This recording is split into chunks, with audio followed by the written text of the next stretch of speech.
4993 Old Cliffs Road in San Diego. Going to start here on the home. We've got a 1970s built manufactured home.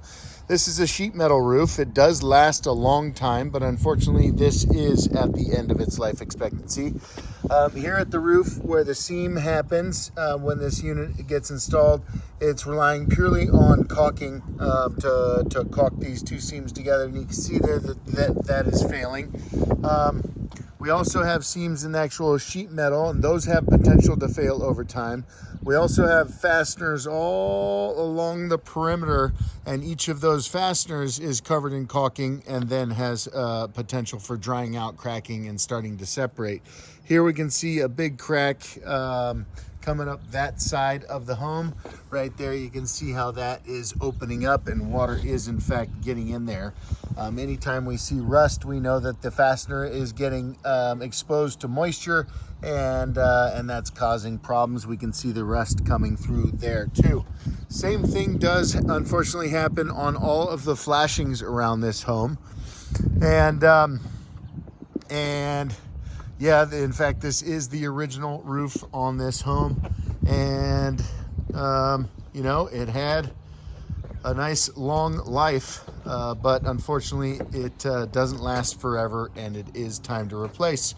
Over here at the edge of the roof where I came onto the roof is, there's a weird transition here where water is in fact getting behind the siding and causing some issues right in here. See if I can give you a better view of that. Right there. And so it's just the way the water comes around, or comes off the roof and around this carport. Carport's got a little maintenance issues, just the amount of tree debris that is up here. Whenever you got debris on a roof, it slows the water down and sends it in ways it's not supposed to go. If we look at the edge of the roof, we can see that there is a gap there, but that little tiny overhang keeps it from running back uphill. In certain situations, I would imagine that wind-driven rain could find its way back up in there. And what else? The drip edge around the front looks like it's been added after the fact. I'm not sure how long that's been there, but we can also see as the caulking fails right here, there's a low spot in there that lets water sit in there, and it always has a potential to make its way in.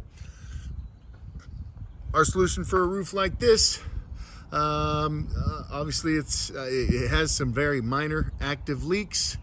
But our solution for a roof like this is putting a single ply membrane, we call it TPO, thermopolyolefin, over the top of this existing sheet metal roof. And that's a 20+ year life expectancy on that new product. It also reflects sunlight. Even though this is white, this is made out of sheet metal, the polyolefin is ultra reflective, and so it'll keep the home a lot cooler in the summertime.